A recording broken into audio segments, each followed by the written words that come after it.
I'm really very grateful that we're joined by Efrat Machikawa and Boaz Atzili. Efrat's uncle, Gadi Mozes, was abducted on October 7th. Boaz's cousin, Aviv Atzili, was killed on October 7th in Kibbutz Nir Oz, and his body was taken to Gaza. Aviv's wife, Liat Atzili, was released in the ceasefire and hostages deal in November, and both Efrat and Boaz are activists for a ceasefire. I can't really imagine what it's like to be in the circumstances they're in, and I'm really grateful that they're willing to take the time to talk about their experience and also about the movement by hostage families for a ceasefire and for the release of the hostages. As always, people should put questions in the chat and I will convey some of them. Efrat, maybe we'll just start with you. If you can just talk a little bit about that day on October 7th, what happened to your uncle and how you experienced it. First, thank you very much. I'm really honored to be here, and thank you for everybody who bothered and came in to listen. I think a dialogue is always very, very important and appreciated. And I would like just to start, before I share about my uncle, to share my sadness and my very deep sorrow to everyone who is involved of this terrible, terrible present that we have. It must be a bit difficult to understand and to fully relate to how much the pain and the ripples of pain are around us, but I want you to try and to connect personally to whatever we share with you, and to remember that, as we say in our Judean tradition, each person is a whole wild world. It doesn't matter what person and from what side, but we always need to strive for life. And he who saves one life has saved a whole world. And the urgency of saving lives is very, very important for me. My parents were the pioneers to build the community of Kibbutz Nir Oz. It's about 5 to 10 minute drive away from Khan Yunis, a very peaceful and peace-seeking community of 400 people who, I think about 80 to 90% of them were volunteers in some way in peace activities or coexistence, variety of activities, including my uncle, which I will elaborate later. So this community of 400 people was living as every day on a Saturday morning. It's very, very quiet. And at 6:15, missiles start, and we're not too far. We could hear something is going on. My daughter came to wake me up, and she said, Ima, Mom, I hear sounds that are different from whatever we hear at times of war. Just to clarify, you were in Kibbutz Nir Oz? No, not there, where yeah. I am now, where I told you I am now. Right. So we were further in, but we're not that far. So we heard the siren going on. We ran into the shelter. And once we were out, I immediately realized that something is really very wrong. And I called my cousin, and she was terrified. And she told me she is already in a shelter with her 2 daughters. Her husband and the other 2 kids were not home that night. They were planning to go to a music show. So she was home with her girls. And she said that something is going really wrong. And she hears screams in Arabic around the house. And she could hardly actually speak. And I told her, you know what, Moan, let's not talk, stay safe. It's probably going to end very, very soon. And I did not talk to her until the next day. I later called my aunt, Gadi Mozes. She's 78 years old, and she actually whispered, and she said, I don't understand what's happening. I hear sounds.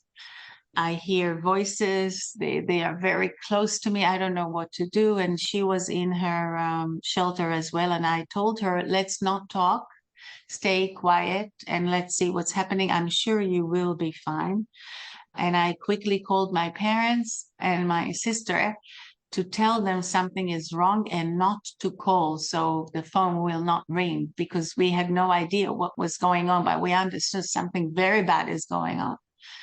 And that was the last time I spoke with her for more than 2 months, until she was returned in a deal back to us.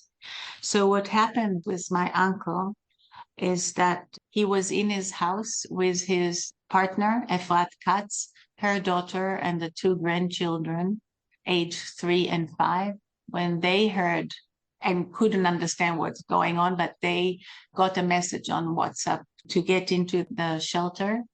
And Gadi heard people raging into the house. So he decided to go out from the room.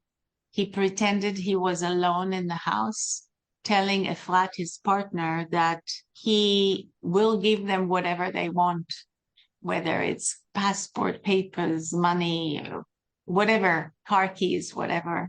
She couldn't stop him, and he said, I am a person of people. There is no person on earth I cannot create a dialogue with. Do not worry. But little did he know that it was his life that they wanted. So he was taken by this group of terrorists.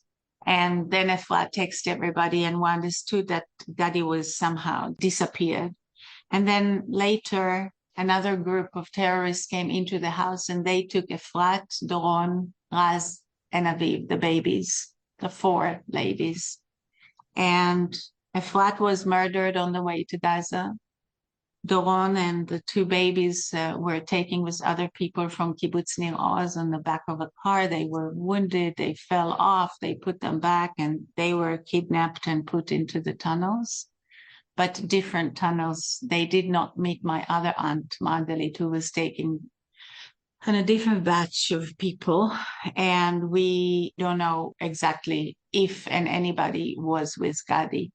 So out of the 6 kidnapped, we had 4 coming back by a deal. We had 1 murdered, and we still have Gadi. My other cousin and the kids survived a fire. The terrorists tried to shoot their door, but somehow they were very lucky because the bullets went into the lock and twisted it. So they couldn't, they were actually extra lock, but they survived the fire because I don't know if you know of the Simantov family, where 5 people were put on fire and were burned to death. And that's a house next to hers. And the whole neighborhood is totally burnt, with some with people inside and some with people who were shot and killed, and some were kidnapped. Waking up early in the morning at 6:30 and being kidnapped is not something that anyone, I'm sure not even you, can actually grasp or understand. And it's just the stories that later we heard of what exactly happened are horrifying. They are beyond, I couldn't even think of such atrocities in my own normal brain. I could never imagine.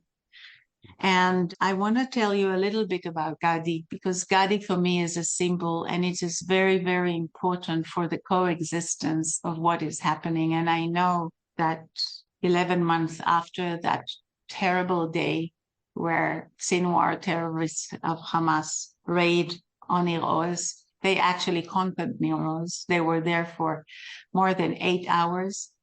They cleaned up the whole community.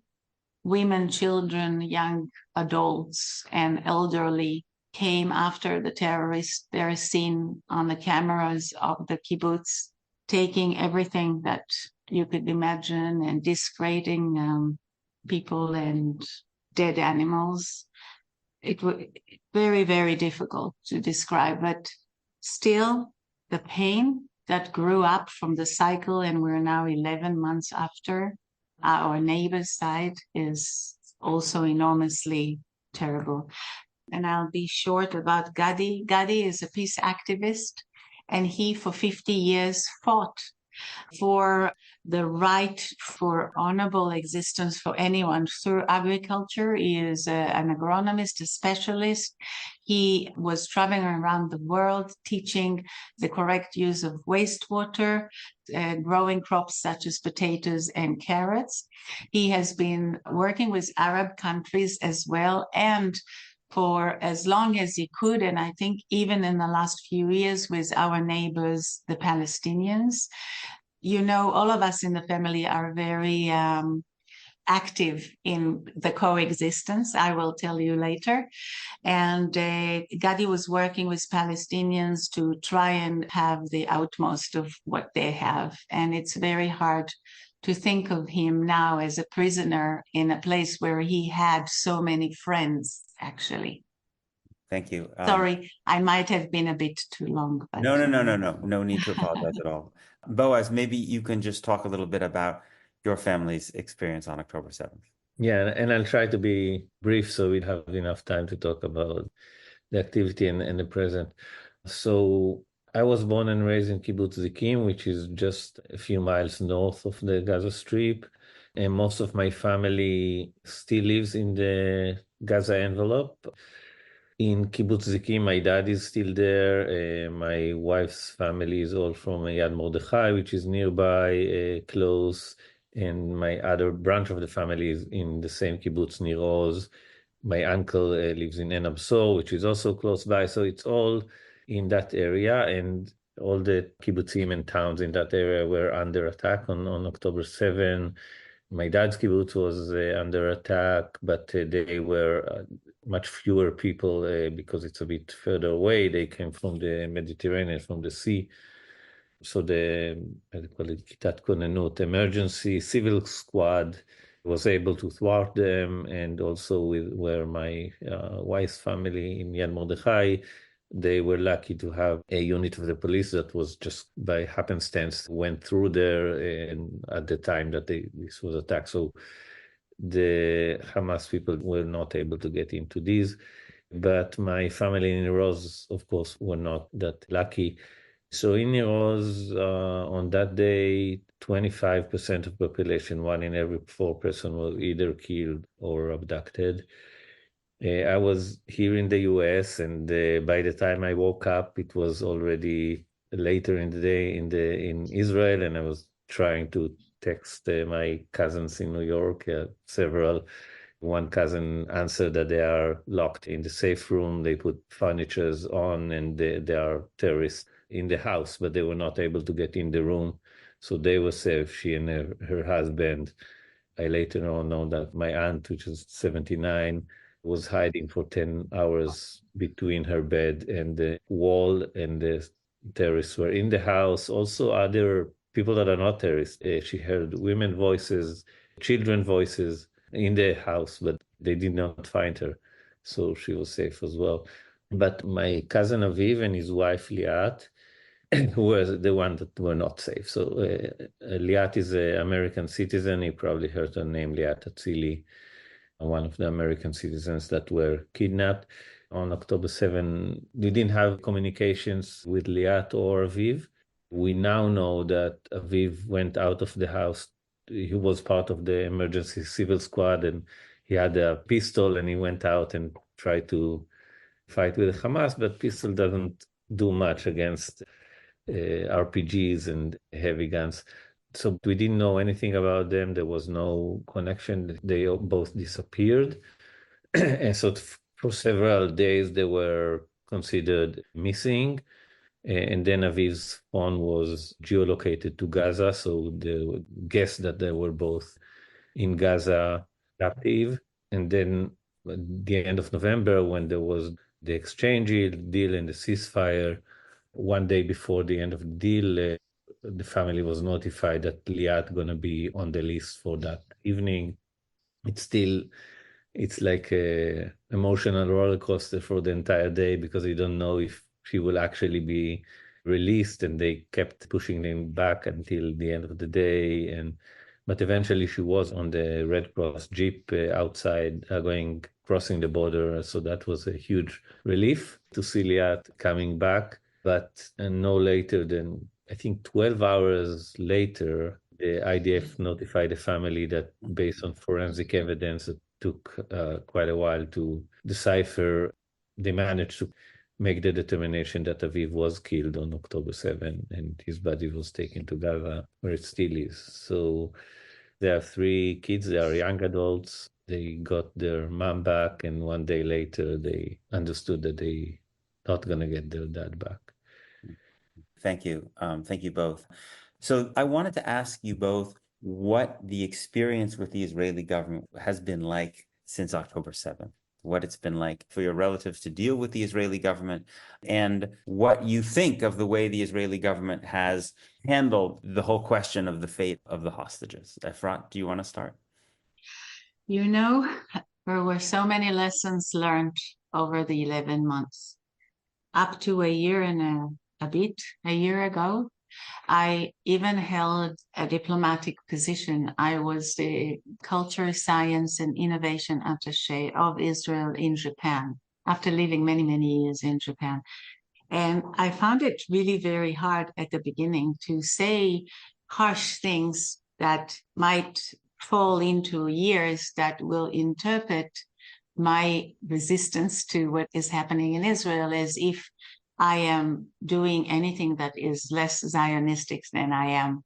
I love my country. I love my state, but I am very, very much ashamed at what is happening now.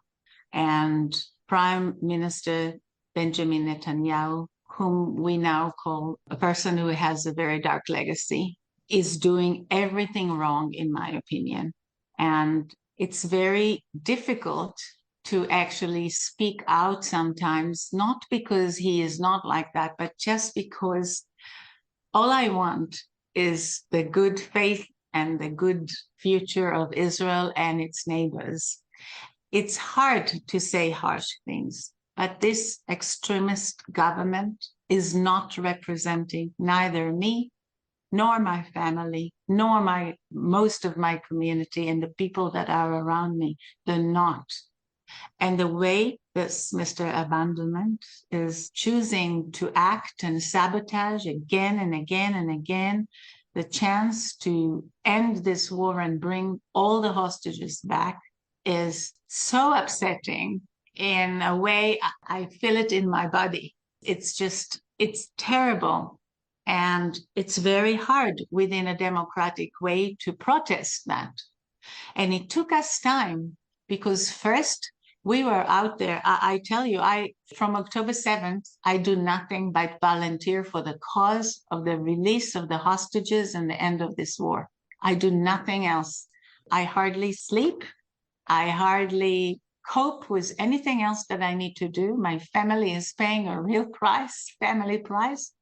But this is what we do. This is what we all do. And we all give a hand in order to try to do the right thing and to let people in Israel understand the cycle of killing has to end. We cannot talk of any revenge, and we cannot talk of anything else but the right of the hostages to come back and the need to cease the fire, because everybody is within a cycle of this revenge, and it has to stop. And yes, it has to stop with our neighbors, and it has to stop with us. It has to stop. I talk about it so often, but today I had a very, very difficult week, actually 3 weeks, where we got my parents' friends as buddies back, and we got the 6 murdered young kids back. So we are moving every 2 days for the last 3 weeks from one funeral to another. It's awful. It's so much stress and pain that it's hard, but yet I feel that my only hope is my doing, and the only doing I am involved with now is trying to see a light in the end of the Gaza tunnel, and how we can bring the goodness back to center.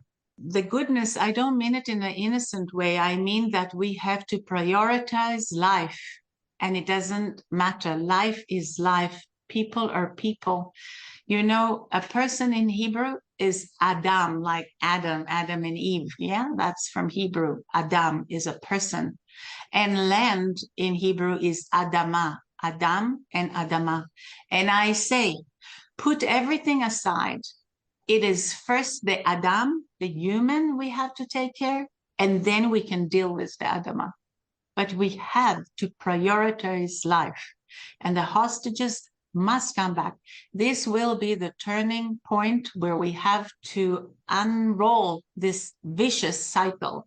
We have to bring them back and have to cease the fire. We have to stop. It has to stop.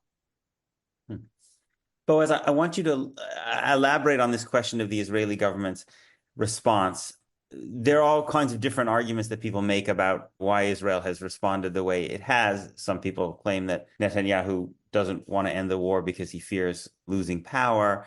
There are people on the Israeli right who argue that if Israel were to make a hostage deal and release a lot of Palestinian prisoners, then it would incentivize more hostage taking. And they refer back to the Gilad Shalit deal, in which Yahya Sinwar was released along with other people. How do you, as both someone who was born in Israel, who has family who were taken hostage, but also as a political scientist, how do you interpret how the Israeli government has responded since October 7th on this question of the hostages? Right. So first of all, we have to understand a little bit about why October 7 happened. And I did some writing on this, some articles, both in Hebrew and in English. It's a complex situation. Of course, Hamas is the perpetrator of October 7, and Hamas is an extremist organization that does not interested in peace and interested in eradicating Israel as much as possible, even though I think some of them are more realistic than that. But Israel is responsible for the neglect, for the lack of defense. But in my mind, first and foremost, for many years, for decades, mostly under Netanyahu, basically encouraging Hamas in various ways, both financially through the Qatari money that Netanyahu allowed Hamas, but also politically through basically blocking any chance of the creation of authentic, strong Palestinian moderate leadership that will be able to reach a peace agreement with Israel.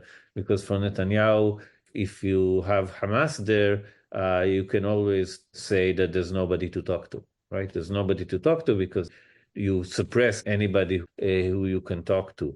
And I think that's the root cause of October 7. And the reaction of the Israeli government on October 7, first of all, there was complete chaos and complete collapse of all the government services and all the government functionality. The prime minister was not seen for several days. The ministers did not do anything on October 7. Partly it's a result of many years of, think about the Trump administration here in the US, putting the wrong people in the wrong places and allowing corruption to infiltrate into the different government positions. But probably also was because they were responsible. I thought that on October 8th, the government will be either resign or thrown out. That didn't happen, of course. In terms of relations to the hostages' families, until today, my family didn't get any government official that came to talk to them. Not when they were kidnapped, not when Aviv was found killed, not any time. On the other hand, because Liat was an American citizen, within 3 days, I think, of October 7, her dad was on Zoom with President Biden. And they had a very frequent interaction with the State Department, with the National Security Advisor, etc. So the contrast is very sharp there. And like Efrat said, I think it was like a week after October 7, there was a big rally in DC by the Lincoln Memorial, and I was asked to talk, and I said, so it's before the Israeli ground forces even got to Gaza, and I said, stop the bombing, stop the missiles, stop the fire, and start talk. Things cannot go on in the same way that they have been until now. And this is disastrous for both sides. So by then, they're always already mounting Palestinian casualties as well. Sorry, Boaz, did you say this at the rally in Washington, or did they allow? It's not the huge rally that was like 200,000. That was later, but in the first rally that was really in the same week or like maybe a week after October 7, a smaller local, in which I said, and I keep on saying that ever since. I think for me, it's clear that it's not necessarily all the government. The government is composed of different factions. There's, of course, the crazy nut right-wing parties of Ben Gvir, Smotrich. For them, I think they're happy with the war.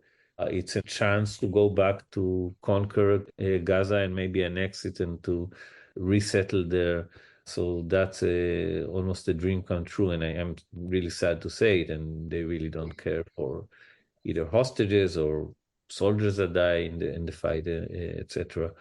Other parts of the government, they might want to have a ceasefire and a hostage deal, might want to have the war end, but it's not as important for them as continuation of getting budgets to their yeshivas, etc., the Shas and the other religious parties. And then there's Netanyahu, who's, I think, he was shocked at the beginning. The first list of aims of the war did not include at all the aim of releasing the hostages. That came back in, I think, because of the huge public pressure, both in Israel and outside of Israel, in the US and other places in the world. The government felt that it had to put the return of the hostages as part of the goals of the war, but it still wasn't the first priority, and it isn't the first priority. So I think that pressure brought the government to do the first ceasefire deal. But then I think it was like one day after Liat came back, I think it was the 7th or 8 days, Hamas reneged on the list that was agreed to and said, we only willing to bring back 7 women and maybe other people. That was supposed to be 10 women.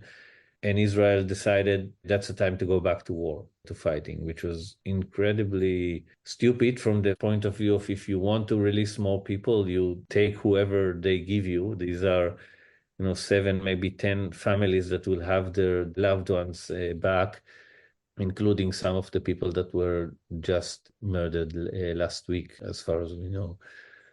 And then a continuation of the war, because Netanyahu wants the war to continue as much as possible, as long as possible. It serves his political purposes. So long as the war continues, the coalition government continues.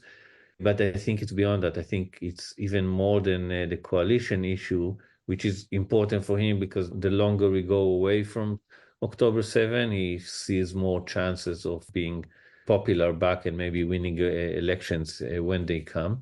But I think it's more than that. I think he knows that once the war is over, there's going to be an investigation of why October 7 happened, and he will be found guilty if the investigation is honest and not dependent on the government.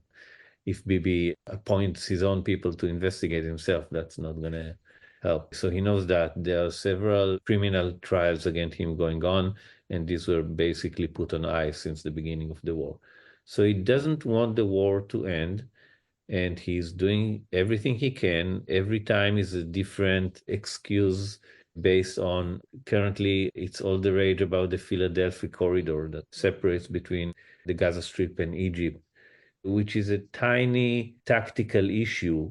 It's hard to solve, but IDF presence on this corridor would not solve the problem. Of course, the weapons come in tunnels that goes under the corridor. It's hard to solve, but it's a small tactical issue. And on the other side, you have the huge risk of regional war, not only with Hezbollah in the north, but also potentially with Iran and others. And on the other hand, there's also a potential to have a larger alliance in the Middle East with Egypt, Jordan, and potentially even Saudi Arabia. But that means that he has to stop the war, to sign a deal. And that also means that he will have to talk to the Palestinian Authority, which is the big no-no for Netanyahu. And one more thing I will add, that right now, Netanyahu is saying that we cannot sign a deal because that means Hamas will be able to go back to control the Gaza Strip, which I think is true. And it is a danger. It's not an existential danger for Israel now that Hamas has lost most of its conventional military power, but it's a danger. But why is that the case? The US have been trying from day one to talk about, okay, what alternatives do we build that can replace Hamas with the Palestinian Authority, with the help of other Arab countries, etc. And Netanyahu refused to even discuss this issue. So the result is that there's no alternative to Hamas now. So Hamas will, if there is a deal now, Hamas will go back to control the Gaza Strip. But that's, I think, a small price to pay for that. Yeah. Efrat, I wanted to ask, we had a question which has to do with the mood inside Israel and even the mood among the people who are now demanding a deal.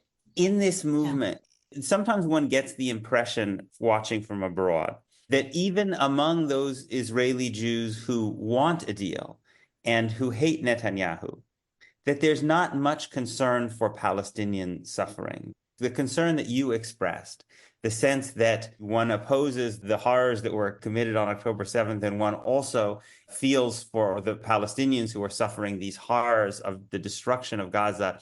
How much sentiment is there in Israel among the movement that you're part of that genuine concern for what Palestinians are experiencing?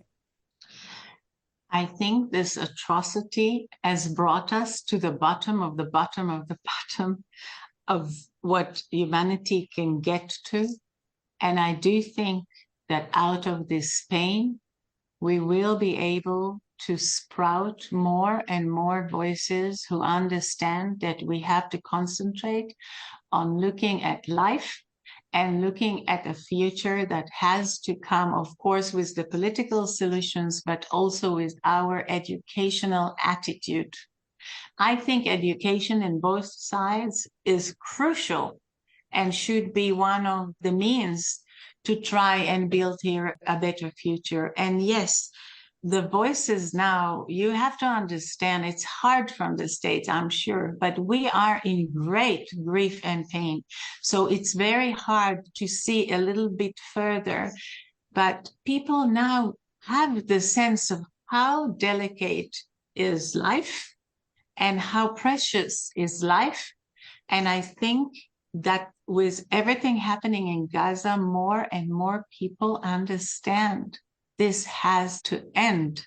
It has to end. And, you know, when we travel overseas in the airplane, when we are in a great panic, you have the masks come down. You first have to put the mask on yourself because you really do have to survive. But it's then the person next to you, the child next to you, the person in front of you that you have to help. This is an emergency. We have to have our people back, and we have at the same time understand that there is suffering and we have to end it. Somehow it has to end. And when we go now to the protest, we concentrate on bringing back the hostages. But I do have the feeling that more and more people understand that the cycle of hatred has to stop. I don't know what is happening on the Palestinian side, although I do have some connections. But I do want everybody to know that we understand there must be an international intervention. And we must talk with our neighbors, Egypt and Jordan and the Palestinians themselves. I don't have the answers, but I have the will. And like me are many, many people.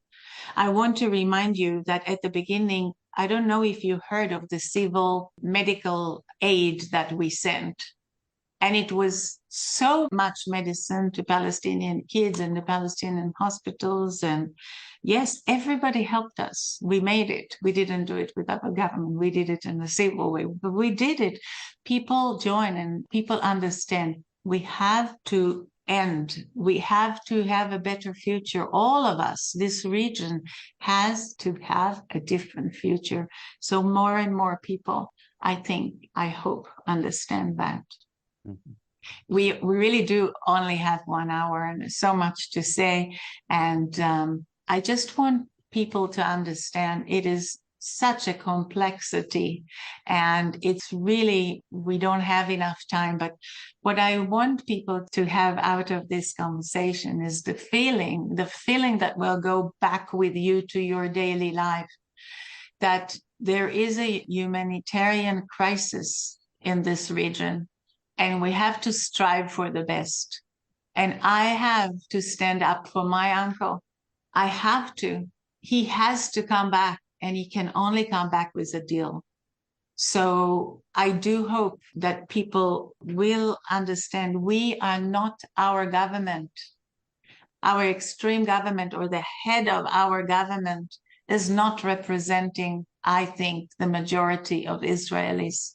It's hard to understand this gap, but it is very crucial that people in the United States will understand most of the people are us, the people, and not the head of the state who is absolutely taking us into directions we do not support.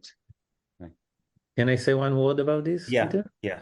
One thing that we have to understand is that people in Israel, in the main news channels, etc., do not see what we see here in the United States, definitely not see what people see when they look at Al Jazeera, etc. So you sometimes see pictures like from a long distance of Gaza, but you don't see the children killed or maimed, and you don't see all these terrible pictures. So that's one thing. The other thing is that from the hostage families, a lot of people fear that it's tactically hard or maybe dangerous to talk about the Palestinian side, because then they are branded immediately as traitors. They care about the Palestinians, not about our own people, etc. And I think there's some kind of a mirror image when you see pro-Palestinian side here.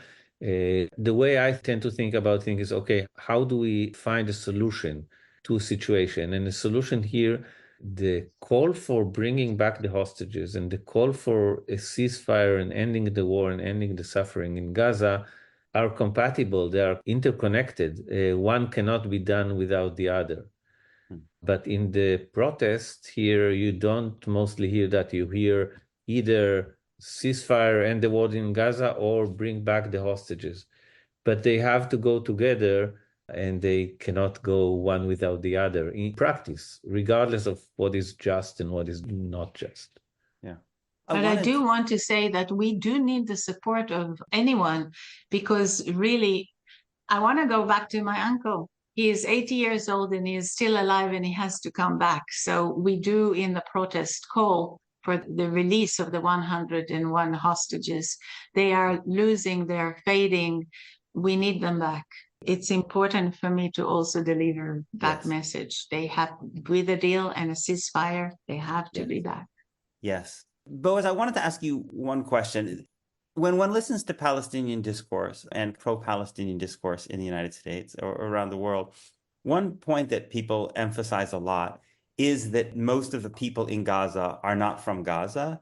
They are people who are actually, many of them, from the territory that we now call the Gaza envelope, or that area, right? And families were forced, most of them, in 1948. And I wanted to ask how you think about that. There's this famous speech that Moshe Dayan gave in 1956 at Kibbutz Nir Oz that has become very famous, where he says, after the murder of an Israeli in Kibbutz Nir Oz, he says, "Let us not cast the blame on the murderers today. Why should we declare their burning hatred for us? For 8 years, they have been sitting in the refugee camps in Gaza, and before their eyes, we have been transforming the lands and the villages where they and their fathers dwelt into our estate." I say that not in any way to justify the killing and abduction of civilians, which I think is a horrible war crime. But how do you, as someone who comes from those communities, who obviously wants to be safe and wants your family to be safe, but is trying to understand what's happening in Gaza, how people in Gaza are thinking and acting, how do you make sense of that speech by Moshe Dayan and this reality that, and I say this as an American who's sitting on stolen land right here, so I'm not preaching from some high horse, but how do you respond to people who are saying this land was taken from us? I think it's it's right, objectively, that much of this land was taken from them in 1948 war or sometimes later. Not all of this. Some of the towns or kibbutzim there were established before on land that was bought, like my wife's family on Yad Mordechai, which is also was attacked. So it's not that it's discriminated, only attacking those who were on stolen land. But if I look at the long history in the war, there has been a ton of population exchange and displacement, etc. And I think that the arguments are true, but we need to find a solution that looks for the future. Based on arguments from the past, yes, but the question is, how would we find a solution that works for the future? As you mentioned, in the US is the same story. So do we ask all the people in the US to go back to where they came from Europe or from elsewhere, to China, to India, to elsewhere, because they were not original population of Europe? So the question is, how do you find a solution that works for the future, regardless if you believe in a one-state or two-state solution? Solution has to include consideration of how can we live together in the future rather than in the past. One thing I want to, outside of this question, but related to the question that you asked before, to mention that, as Efrat was mentioning, we're doing a lot of different things in the last 11 months, and we became entrepreneurs in so many ways.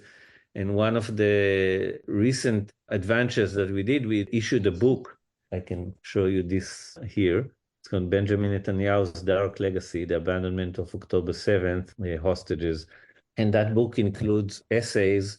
The English section includes right now only half of the essays, about 70, but the Hebrew version includes 150 essays from families of hostages. Both Efrat and me contributed essays to that, but also from former generals, chiefs of staff, former ministers, authors, poets, etc., all kind of putting the finger on Netanyahu, and not in an attempt just to say this is your terrible legacy, but also in an attempt to say you need to do something to, in a tiny bit, correct your terrible legacy and sign a hostage deal and end this terrible war, which will be a great advancement for both Israelis and Palestinians, and just the first step on the way to somehow getting to discussion about peace and stuff like that.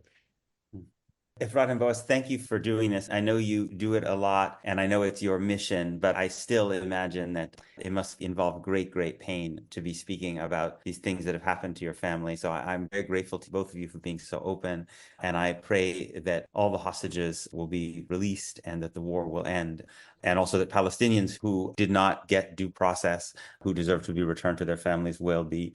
Boaz and Efrat, thank you again. Truly appreciate it. Yeah, thank you very much. I just want to remind everybody, we are private people, we talk to you as people to people. And I think that everybody should understand, I am at least here to advocate for the release of my uncle and the rest of the 101, and for a better future to our region. And I hope that your conversation and our future conversation will concentrate on building a better future. Thank you to you both and to everyone. Thank you. Be well. Thank you so much.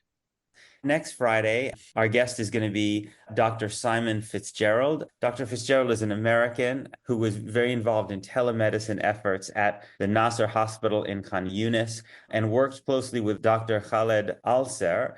Dr. Al-Ser was abducted into Israeli custody, and there were reports that he was taken to the Ofer prison and then at Stay Teman.